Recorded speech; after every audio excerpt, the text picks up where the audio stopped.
ANOVA का introduction हमने पढ़ लिया था, वन वे एनोवा की हमने अजम्पशंस भी जो है वो पढ़ ली थी, क्या हमारे पास मॉडल होता है। अब हम क्या लर्न करेंगे कि किस तरीके से जो है वो वन वे एनोवा का एनोवा टेबल जो है वो परफॉर्म किया जाता है। ठीक है, पहले एनोवा टेबल परफॉर्म करना सीखेंगे कि किस तरीके से आपके पास एक एनोवा टेबल जो है वो बनता है, क्या फॉर्मूले यूज होते हैं एनोवा टेबल बनाने के लिए। देन जो है हम हाइपोथेसिस के क्या चेक करेंगे, स्टेप्स चेक करेंगे। अब देखिए यहाँ पर आपके पास एक क्वेश्चन गिवन है, इस क्वेश्चन में आपसे डिफरेंट सम ऑफ स्क्वायर्स जो है वो फाइंड आउट करने के लिए कहा गया है। ठीक है, क्या क्वेश्चन आपके पास यहाँ पर गिवन है?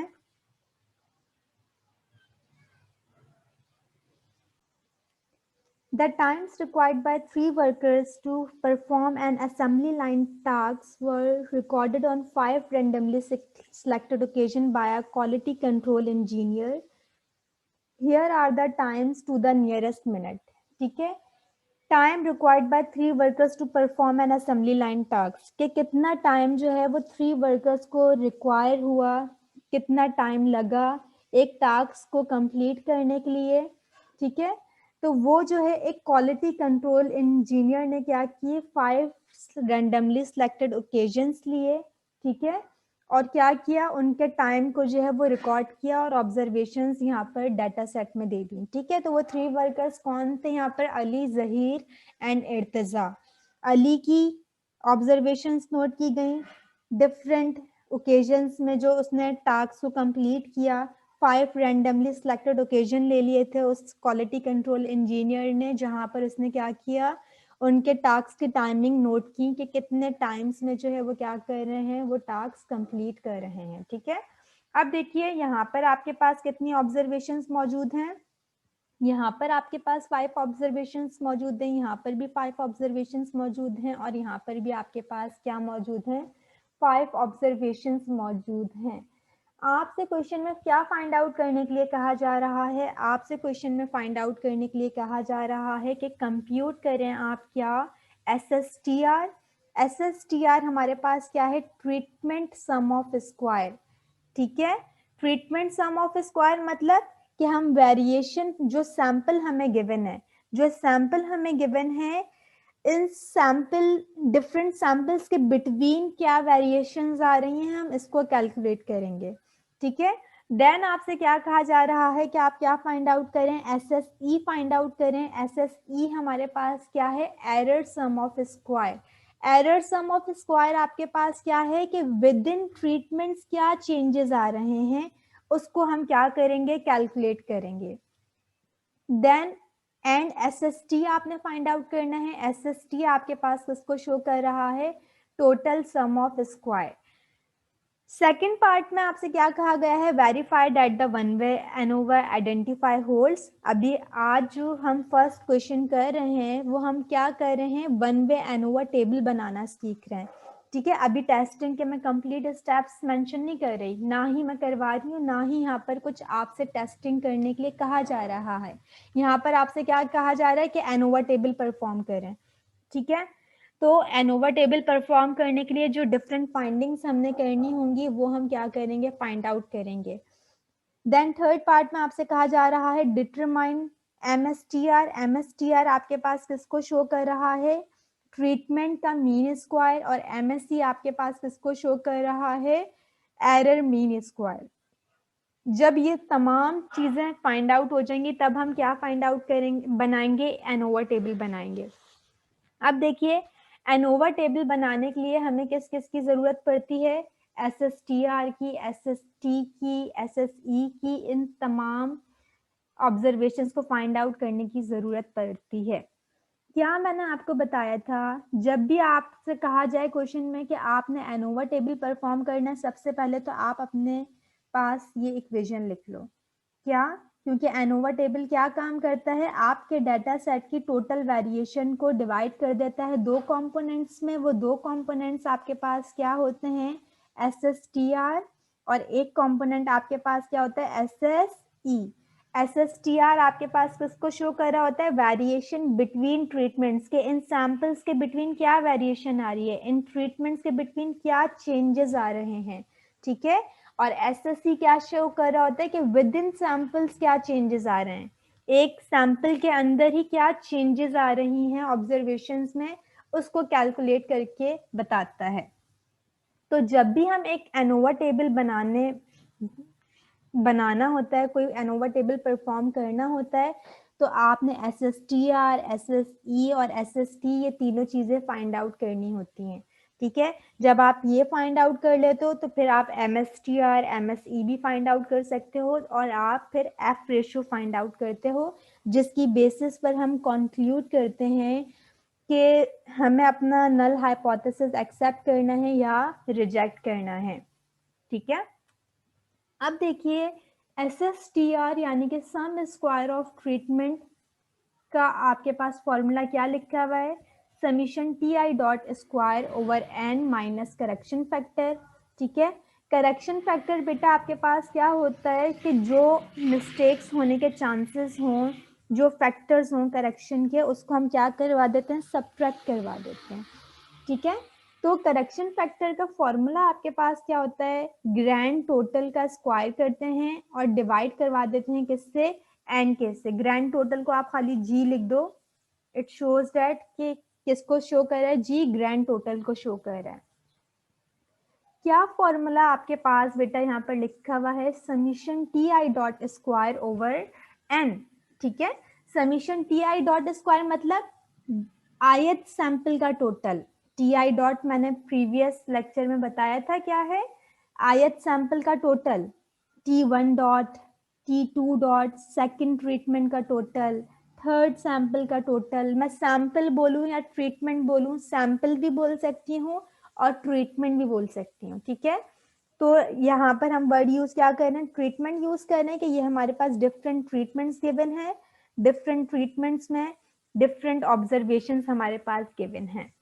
अब देखो बेटा क्या करना है आपने यहाँ पर? SSTR फाइंड आउट करना है। SSTR फाइंड आउट करने के लिए मेरे पास यहाँ पर क्या फॉर्मूला लिखा हुआ था? समीशन TI डॉट का स्क्वायर ओवर N, यानी कि TI डॉट का स्क्वायर। तो जो मैंने आयत सैंपल का टोटल किया हुआ है, यहाँ पर मैंने हर टोटल का क्या किया? स्क्वायर किया। 48 का स्क्वायर 2304, 44 का स्क्वायर 1936, 49 का स्क्वायर 2401, राइट। इन तमाम समीशन TI डॉट स्क्वायर को मैंने क्या किया? एडअप किया, इन तमाम को ऐड किया और किससे डिवाइड करवा दिया? N से डिवाइड करवा दिया। N आपके पास यहाँ क्या है? कितनी ऑब्जर्वेशन है हर सैंपल में? 1 2 3 4 एंड 5। तो N हमारे पास इधर क्या है क्वेश्चन में? 5 है, राइट। और K हमारे पास क्या है? कितने सैंपल्स मौजूद हैं हमारे पास? 3 सैंपल्स मौजूद है या 3 ट्रीटमेंट्स मौजूद हैं हमारे पास। तो K आपके पास किसके इक्वल हो जाएगा? 3 के इक्वल हो जाएगा। 5 से डिवाइड करवा दिया क्योंकि सैंपल साइज इक्वल था हमारे पास। फर्स्ट सैंपल में भी 5 ऑब्जर्वेशन थी, सेकंड सैंपल में भी 5 ऑब्जर्वेशन थी, थर्ड सैंपल में भी क्या ऑब्जर्वेशन थी? 5 ऑब्जर्वेशन थी। तो सिंपली हमने 5 से डिवाइड करवा दिया। अगर हमारे पास सैंपल साइजेस डिफरेंट होते कि फर्स्ट सैंपल में लेट सपोज 4 ऑब्जर्वेशन है, थर्ड में कुछ और ऑब्जर्वेशन है, सेकंड में कुछ और ऑब्जर्वेशन है, तो फिर हम अलग अलग डिवाइड करवाते, ठीक है। फिर हम क्या करते? अलग अलग डिवाइड करवाते हैं। जब वो आगे क्वेश्चन आएगा तो फिर मैं वहां पर डिस्कस करूंगी। करेक्शन फैक्टर, ग्रैंड टोटल आपके पास क्या है? 141। 141 का स्क्वायर डिवाइडेड बाय N के। आप एक दफा इसको फाइंड आउट कर लोगे। N 5 है, ट्रीटमेंट आपके पास क्या है? 3 है। कैलकुलेट करोगे आपके पास सम स्क्वायर ऑफ ट्रीटमेंट आ गया, राइट। अब आपके पास नेक्स्ट क्या लिखा हुआ था? SSE लिखा हुआ था कि SSE आपने फाइंड आउट करना है। तो SSE मैं इस तरीके से फाइंड आउट कर सकती हूँ कि अगर मैं इसको सिंगल कर दूं, SSTR को मैं यहाँ पर सब्ट्रैक्ट करवा दूं तो SSE मुझे मिल जाएगा, ठीक है। लेकिन उसके लिए क्या जरूरी है कि पहले मैं क्या फाइंड आउट करूं? यहाँ पर sum square of total find out करूं, यानी कि टोटल वेरिएशन पूरे डाटा सेट में क्या आ रही है वो फाइंड आउट करूं। सम स्क्वायर ऑफ टोटल मतलब टोटल वेरिएशन, राइट। अब देखो total variation, sum square of total का फॉर्मूला हमारे पास बेटा क्या होता है, double summation yij square minus correction factor. Correction factor का फॉर्मूला ये सेम रहेगा जो यहाँ पर मैंने लिखा था। क्या लिखा हुआ है, i equals to 1 to k यानी कि 1 to k sample, j equals to 1 to n यानी कि 1 to n observation, yij square minus correction factor. ठीक है, तो इट्स मीन क्या शो कर रहा है, first y11 first sample first observation, first sample second observation, right. आपके पास क्या है, ये yij ऑब्जर्वेशन है। तो यहाँ पर आपके पास क्या लिखा हुआ था, yij स्क्वायर लिखा हुआ था। तो आप एक काम ये भी कर सकते हो, आप डायरेक्ट टोटल कर लो कैलकुलेटर में, 8 square plus 10 square plus 9 square plus 11 square plus 10 का square plus 8 square up two plus 9 का स्क्वायर, तमाम ऑब्जर्वेशन का टोटल आपने डायरेक्ट कैलकुलेटर में किया और जो वैल्यू आई आपने उसको लिख दिया। एक तरीका क्या है जो कि मैंने यहाँ पर किया हुआ है, वो क्या किया हुआ है, हर ऑब्जर्वेशन का स्क्वायर जो है उसके सामने लिख दिया ब्रैकेट में, या आप चाहो तो डिफरेंट कलर से लिख लो, राइट। यहाँ पर मैंने हर ऑब्जर्वेशन का स्क्वायर किया, फिर मैंने यहाँ पे टोटल कर लिया हर ऑब्जर्वेशन का, जो स्क्वायर वाली टर्म्स थी उनको टोटल कर लिया, तो इसका टोटल 466 आया। इन स्क्वायर ऑब्जर्वेशन का टोटल 390 आया, इन स्क्वायर ऑब्जर्वेशंस का टोटल 483 आया। देन इन तीनों को सम अप किया तो मेरे पास क्या आ गया, समीशन yij स्क्वायर। इस तरीके से भी आप टोटल कर सकते हो, और डायरेक्ट आप करना चाहो तो आप डायरेक्ट भी टोटल कर सकते हो कैलकुलेटर में, राइट। तो आपके पास टोटल क्या आ गया, 1339 माइनस करेक्शन फैक्टर की वैल्यू हमने फाइंड आउट कर ली थी, दैट इज 1325.4। तो आपके पास सम स्क्वायर ऑफ टोटल क्या आ गया बेटा, 13.6। अब आपने क्या फाइंड आउट करना है, सम स्क्वायर ऑफ एरर, यानी कि within treatments with in samples जो है वो क्या वेरिएशंस आ रही थी वो मेजर करनी है। तो वो हमने इसी से फाइंड आउट कर लिया। SST हमें पता चल गया, SSTR हमने with the help of formula find out कर लिया। तो अगर इस SSTR को मैं यहाँ पर सब्ट्रैक्ट करवा दूं तो SSE फाइंड आउट कर सकते हैं। SSE हमने फाइंड आउट कर लिया, राइट। SST की जगह सम स्क्वायर ऑफ टोटल की जगह आपने सम ऑफ स्क्वायर ऑफ टोटल की वैल्यू लिखी, सम स्क्वायर ऑफ ट्रीटमेंट की जगह आपने सम स्क्वायर ऑफ ट्रीटमेंट की क्या रखी, वैल्यू रखी। ये काम आपका खत्म हो गया, आपने SSTR भी फाइंड आउट कर लिया, आपने SST भी फाइंड आउट कर लिया, और आपने SSE भी क्या कर लिया, फाइंड आउट कर लिया। अब देखो बेटा, अब आपसे क्या कहा जा रहा है, verify that the one way ANOVA identity hold. Verify करें कि वन वे एनोवा की आइडेंटिटी होल्ड कर रही है। वन वे एनोवा की आइडेंटिटी क्या थी, कि टोटल वेरिएशन इक्वल होती है सम स्क्वायर ऑफ ट्रीटमेंट के plus sum square of error के। तो 13.6 मैंने यहाँ पर लिख दिया है, 2.8 प्लस 10.8। एनोवा परफॉर्म ही क्या करता है, एनोवा वही मेथड है ना जो टोटल वेरिएशन को दो कंपोनेंट्स में स्प्लिट करता है। वो दो कंपोनेंट्स ये हैं। अब वो क्या कह रहे हैं, चेक कर रहे हैं कि वन वे एनोवा की आइडेंटिटी होल्ड कर रही है या नहीं। तो अगर मैं इन दोनों को प्लस कर रही हूँ 13.6 आ रहा है, इट्स मीन कि वन वे एनोवा की आइडेंटिटी होल्ड कर रही है, राइट। अब देखो, जब इंट्रोडक्शन मैंने आपको पढ़ाया था तो इंट्रोडक्शन में बेटा मैंने आपको क्या बताया था कि हम जब एस्टिमेट्स फाइंड आउट करते हैं तो हम क्या फाइंड आउट करते हैं, एफ डिस्ट्रीब्यूशन से जो है वो चेक करते हैं कि हमारे पास इक्वालिटी होल्ड कर रही है या नहीं पॉपुलेशन मीन की। अब हम क्या फाइंड आउट करेंगे, mean square treatment find out करेंगे और mean square error find out करेंगे। अब देखो, ये सब चीजें जो हम फाइंड आउट कर रहे हैं, ये हम फाइंड आउट क्यों कर रहे हैं। आपके पास बुक में एनोवा टेबल का एक जर्नल लेआउट बना हुआ होगा, ठीक है। मैंने वो आपको एक जनरल लेआउट बनाकर नहीं दिखाया, मैंने डायरेक्ट एक क्वेश्चन लिया, वहीं पर आपको एनोवा टेबल का क्या बता रही हूँ, लेआउट बता रही हूँ कि जब हम एक एनोवा टेबल बनाते हैं तो सबसे पहले हम वहां पर क्या लिखते हैं, source of variation. Source of variation कि एनोवा जो है उसकी सोर्स ऑफ वेरिएशन क्या होती है कि वो दो कंपोनेंट्स में डिवाइड कर देता है कि बिटवीन सैंपल्स क्या वेरिएशन आ रही है, विद इन सैंपल क्या वेरिएशन आ रही है, ठीक है। और इन द एंड क्या लिखते हैं हम, total variation. Degree of freedom हमारे पास होता है next column. Degree of freedom F distribution, क्योंकि आगे हम एफ डिस्ट्रीब्यूशन को यूज करते हुए बताएंगे कि पॉपुलेशन मीन जो है उनकी इक्वालिटी होल्ड कर रही है या नहीं कर रही।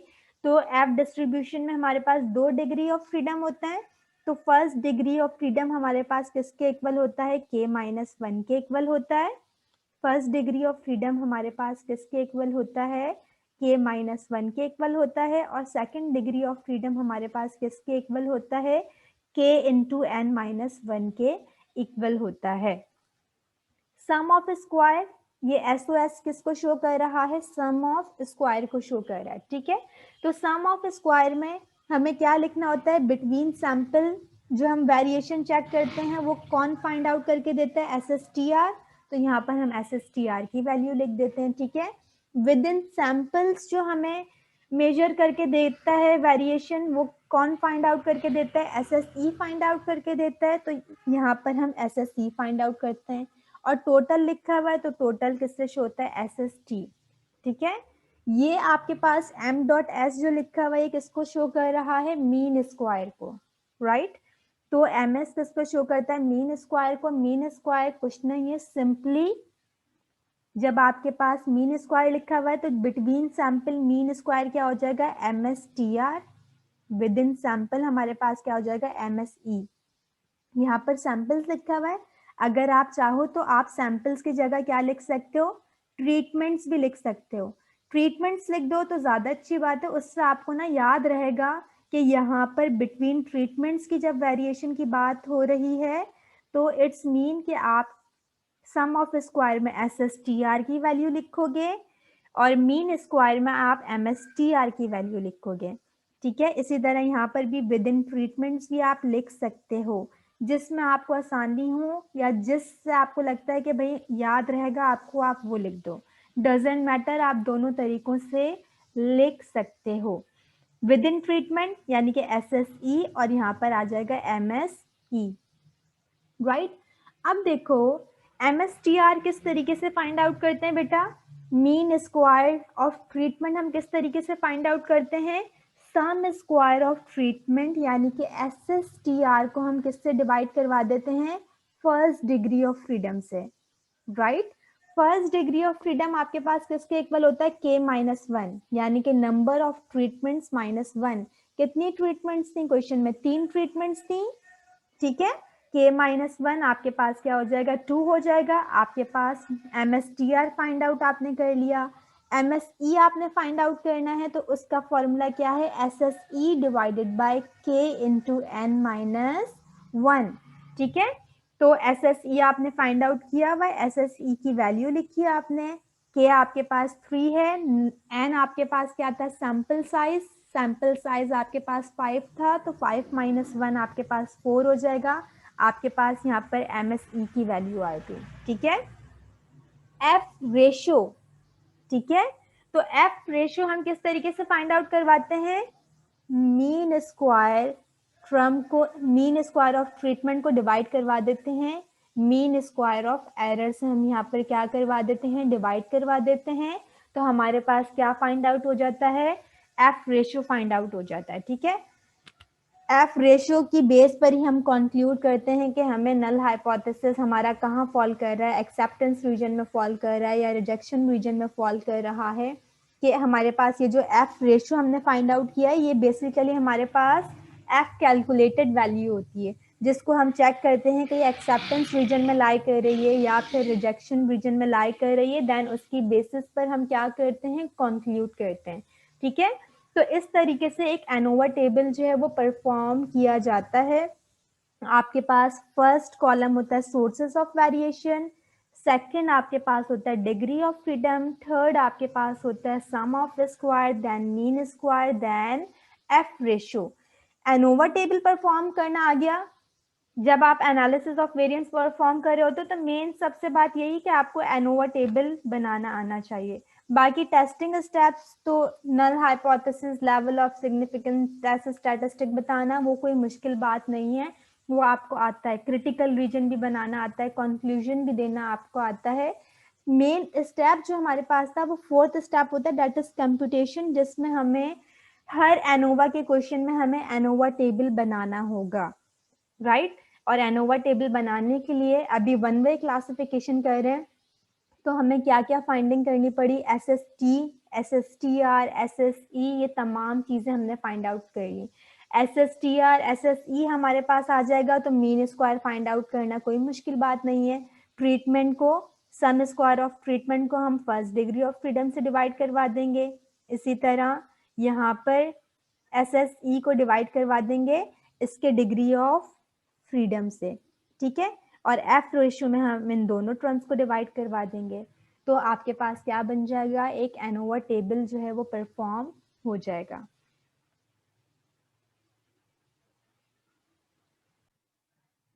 अब देखो बेटा, एनोवा टेबल आप लोगों ने परफॉर्म करना सीख लिया कि किस तरीके से एनोवा टेबल जो है वो बनाया जाता है। अब हम क्या करेंगे, एक क्वेश्चन करेंगे। क्या आपके पास लिखा हुआ है क्वेश्चन में, the following table gives the result of a common test given to a number of 5 student taken at random from the 8th class each of the 4 schools concerned. ये फॉलोइंग जो result है वो क्या show कर रहा है, आपके पास एक कॉमन टेस्ट लिया गया, ठीक है, 5 स्टूडेंट्स का, taken a random sample from 8 class, 8 class के स्टूडेंट थे, ठीक है, जिसमें से 4 स्कूल कंसर्न किए गए, 4 स्कूल कंसर्न किए गए, यानी कि आपके पास पॉपुलेशन क्या है, होमोजीनियस पॉपुलेशन है। फर्स्ट स्कूल में से भी 8 क्लास में से सैंपल लिया गया, दूसरे स्कूल में से भी 8 क्लास में से सैंपल लिया गया, तीसरे स्कूल में से भी 8 क्लास में से सैंपल लिया गया, एंड फोर्थ स्कूल में से भी 8 क्लास में से क्या लिया गया, सैंपल लिया गया, और उनको कुछ टेस्ट दिया गया और उसकी ऑब्जर्वेशंस जो है वो क्या यहाँ पर मेंशन कर दी गई, ठीक है। अब आपसे क्या कहा जा रहा है, do the data indicate that the students in 4 school differ significantly in performance. क्या करने के लिए कह रहे हैं आपसे, पहले तो हमें क्वेश्चन को देखकर जज करना है कि ये वन वे क्लासिफिकेशन है हमारे पास, ठीक है। तो क्वेश्चन को देखकर हमें पता चल रहा है कि हाँ भाई ये हमारे पास वन वे क्लासिफिकेशन है, क्योंकि आपके पास यहाँ पर तो कुछ मेंशन नहीं है लेबल, ठीक है। तो वन वे क्लासिफिकेशन है जिसमें आपके पास 4 स्कूल्स के सैंपल दिए गए हुए हैं, 8 क्लास के स्टूडेंट्स में से हर क्लास में से कितनी ऑब्जर्वेशंस ली गई, 5-5 ऑब्जर्वेशंस ली गई। अब आपसे क्वेश्चन में पूछा जा रहा है, क्या ये डाटा इंडिकेट कर रहा है कि जो हमने 4 स्कूल सेलेक्ट किए उनकी परफॉर्मेंस जो है वो सिग्निफिकेंटली डिफर है या इक्वल है, हमें ये चेक करना है। सिग्निफिकेंटली डिफर यहाँ पर लिखा हुआ है, तो अब हम क्या करेंगे, हमें पता है भाई मोर देन 2 पॉपुलेशंस हैं, ठीक है। तो इट्स मीन कि यहाँ पर हम क्या परफॉर्म करेंगे, analysis of variance, ANOVA perform करेंगे। अब देखो आपके पास फर्स्ट स्टेप बेटा यहाँ पर क्या हो जाएगा, आप नल हाइपोथेसिस यहाँ पर लिखोगे। नल हाइपोथेसिस आपके पास क्या हो जाएगा कि mean of performance of school 1, mean performance of school 1, school 2, school 3 क्या है, इक्वल है, ठीक है। और ऑल्टरनेटिव आपके पास क्या हो जाएगा, नॉट इक्वल, या आप क्या लिखोगे, इस स्टेटमेंट के बजाय आप क्या लिखना, statement at least 2 population, 2 of these means are not equal, ठीक है। पॉपुलेशन मीन है तो आप यहाँ पर क्या लिख दो, at least 2 population mean are not equal, ठीक है। ये स्टेटमेंट आप लिख दो। हर जितने भी क्वेश्चन परफॉर्म करेंगे आपने ये, या आप ये लिख सकते हो कि at least 2 school performance are not equal, ठीक है। इस तरीके से भी लिख सकते हो, डिफरेंट स्टेटमेंट आप लिख सकते हो। बेहतर है आप ये लिख दो, at least 2 population means are not equal. Level of significance हमारे पास क्या है 0.05। टेस्ट स्टैटिस्टिक में हम क्या यूज करते हैं, एफ टेस्ट यूज करते हैं, ठीक है, with degree of freedom 1 k-1 and degree of freedom 2 that is k into n-1। Computations में आपके पास टेबल गिवन था क्वेश्चन में, ठीक है। क्वेश्चन में मैंने फर्स्ट क्या फाइंड आउट करना है, क्योंकि हमें एनोवा टेबल बनाना होगा, ठीक है। तो एनोवा टेबल बनाने के लिए हमें SSTR भी चाहिए, SSE भी चाहिए, ठीक है। तो हमने यहाँ पर क्या किया बेटा, SST फाइंड आउट किया सबसे पहले, सम स्क्वायर ऑफ टोटल, क्योंकि आपके पास क्या इक्वेशन होती है, एनोवा टेबल जब भी बनाओ तो आप ये इक्वेशन लिख लो सबसे पहले सामने कि SST, ताकि आपको पता चल जाए कि आपने जो टेबल आपको गिवन है उसमें आपने क्या क्या कैलकुलेट करना है, उस टेबल की हेल्प से आपने ये लिख दिया, ठीक है। अब सम स्क्वायर ऑफ टोटल का फॉर्मूला आपको पता है, summation YIJ square minus correction factor. Miss आपकी आवाज सही नहीं आ रही। करेक्शन फैक्टर का फॉर्मूला हमें पता है क्या होता है, ग्रैंड टोटल का square divided bye NK, right. Summation YIJ square यानी कि हर ऑब्जर्वेशन का स्क्वायर कर दिया मैंने, 2 का स्क्वायर 4, 3 का स्क्वायर 9, 1 का स्क्वायर 1, इसी तरह हर सैंपल की ऑब्जर्वेशंस का मैंने स्क्वायर कर लिया, और इन तमाम ऑब्जर्वेशंस को मैंने क्या किया, एडअप किया। इन तमाम ऑब्जर्वेशंस को जब आप एडअप करोगे तो आपके पास क्या आ जाएगा, टोटल 436 आपके पास टोटल आ जाएगा, ठीक है। आपके पास टोटल मैंने यहाँ पर क्या किया, इन ऑब्जर्वेशंस का स्क्वायर किया, ये टोटल लिख दिया, इन ऑब्जर्वेशंस का स्क्वायर किया, इसका टोटल यहाँ पर मेंशन कर दिया। इस तरीके से भी टोटल कर सकते हो, या डायरेक्ट कैलकुलेटर से भी आप टोटल कर सकते हो, राइट। अब देखो SST आपने फाइंड आउट कर लिया, ग्रैंड टोटल हमारे पास यहाँ पर क्या आ रहा था बेटा, ग्रैंड टोटल हमारे पास किसके इक्वल था, सब आयत सैंपल का मैंने टोटल कर लिया, T1 डॉट T2 डॉट जो ये वाली ऑब्जर्वेशंस थी, ठीक है, स्क्वायर ऑब्जर्वेशन नहीं, T1 dot T2 dot T3 dot T4 आयत सैंपल का मैंने यहाँ पर टोटल फाइंड आउट कर लिया है, राइट। तो ग्रैंड टोटल आपके पास यहाँ पर क्या आया, 80 आया, ठीक है। 80 का स्क्वायर डिवाइडेड बाय NK, के आपके पास यहाँ पर क्या था, नंबर ऑफ ट्रीटमेंट्स यानी कि नंबर ऑफ सैंपल आपके पास यहाँ पर क्या थे 4, और सैंपल साइज आपके पास यहाँ पर क्या गिवन था, हर ऑब्जर्वेशन में हर सैंपल में कितनी ऑब्जर्वेशन थी, 5 ऑब्जर्वेशन थी। SST आपने फाइंड आउट कर लिया, राइट। SSTR का फॉर्मूला आपको पता है, sum square of treatment summation TI dot square divided by N minus correction factor. तो TI डॉट आपने फाइंड आउट किया हुआ था, TI डॉट का स्क्वायर किया आपने, टोटल का स्क्वायर, आयत सैंपल के टोटल का स्क्वायर 10 का स्क्वायर 100, 15 का स्क्वायर 225, 35 का स्क्वायर 1225, 20 का स्क्वायर 400, टोटल किया आपने यहाँ पर 5 से डिवाइड करवा दिया, माइनस मिस आपकी आवाज सही नहीं आ रही। Correction factor. बेटा नेटवर्क इशू होगा, क्योंकि आवाज तो मेरे पास तो नेटवर्क सही आ रहा है, आपके पास सिग्नल्स का प्रॉब्लम होगा, ठीक है। मिस की आवाज मुझे बिल्कुल सही आ रही है, आपकी तरफ नेट इशू है। SSTR आपने यहाँ पर फाइंड आउट कर लिया, SSTR आपने फाइंड आउट कर लिया, आप SSE भी फाइंड आउट कर सकते हो, SST माइनस SSTR, आपने SSE फाइंड आउट यहाँ पर कर लिया, ठीक है। एनोवा टेबल आपने यहाँ पर बनाया बिटवीन सैंपल्स या बिटवीन ट्रीटमेंट, सैंपल्स की जगह आप ट्रीटमेंट्स भी लिख सकते हो, ठीक है, विद इन ट्रीटमेंट्स की जगह भी आप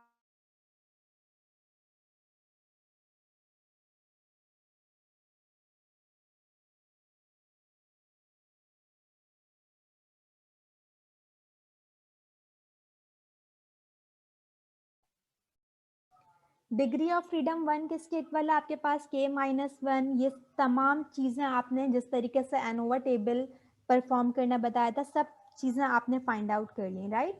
आपके पास एफ रेशियो भी आपने फाइंड आउट कर लिया, MSTR आपने फाइंड आउट कर लिया, ठीक है। MSTR किस तरीके से फाइंड आउट किया, SSTR divided by degree of freedom. SSE किस तरीके से, MSE आपने किस तरीके से फाइंड आउट किया, 46 divided by degree of freedom, ठीक है। जो एनोवा टेबल मैंने आपको परफॉर्म करना बताया था, बिल्कुल उसी तरीके से आपने excuse me miss, table perform किया, राइट। समझ आ गया miss, thank you. ANOVA table आपके पास यहाँ पर बन गया बेटा। अब आपने क्या बनाना है, यहाँ पर क्रिटिकल रीजन बनाना है, ठीक है। तो जब आप क्रिटिकल रीजन बनाओगे तो आपके पास क्रिटिकल रीजन एफ टैबुलेटेड आप किस तरीके से फाइंड आउट करोगे। यहाँ पर जब हम एनोवा परफॉर्म करते हैं तो आपको रीजन बनाने की जरूरत नहीं है, आप डायरेक्ट टैबुलेटेड वैल्यू क्या करो, फाइंड आउट करो, ठीक है। टैबुलेटेड वैल्यू आप किस तरीके से फाइंड आउट करोगे, एफ ग्रेटर देन, क्योंकि हमें पता है एफ डिस्ट्रीब्यूशन में हम पढ़ चुके हैं कि एफ की वैल्यूज नेगेटिव नहीं हो सकती, राइट। तो आप यहाँ पर जब क्रिटिकल वैल्यू फाइंड आउट करोगे तो आप इसी तरीके से फाइंड आउट करोगे, simply F alpha new 1 new 2। तो डिग्री ऑफ फ्रीडम 1 आपके पास क्या है 3, डिग्री ऑफ फ्रीडम 2 आपके पास क्या है 16। अब आप टेबल में क्या चेक करोगे, इसकी वैल्यू चेक करोगे। टेबल में यहाँ पर शो कर देती हूँ, डिग्री ऑफ फ्रीडम 1 आपके पास 3 था, डिग्री ऑफ फ्रीडम 2 आपके पास 16 था। आपने टैबुलेटेड वैल्यू फाइंड आउट कर ली जो कि आपके पास क्या आ गई 3.24। अब आप चेक कर सकते हो बेटा कि आपके पास एफ कैलकुलेटेड की वैल्यू क्या है, ग्रेटर है टैबुलेटेड वैल्यू से, ठीक है। एफ कैलकुलेटेड की वैल्यू आपके पास क्या आ रही थी 8 पॉइंट समथिंग आ रही थी, जो आपने एफ रेशियो एनोवा टेबल में फाइंड आउट किया था। क्या आ रही थी आपके पास वैल्यू 8.32। 8.32 जो है वो आपके पास क्या है, ग्रेटर है एफ टैबुलेटेड से। तो इट्स मीन कि आपके पास ये वैल्यू कहाँ लाई करेगी, रिजेक्शन रीजन में लाई करेगी। तो आप यहाँ पर क्या कमेंट लिख सकते हो, so we reject H naught and conclude that at least 2 groups do not have the same population mean.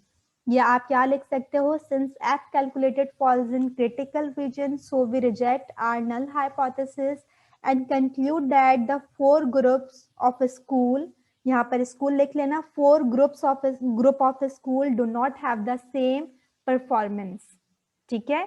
कि उनकी परफॉर्मेंस क्या है, वो सिग्निफिकेंटली डिफरेंट परफॉर्मेंस है। मिस क्लास खत्म।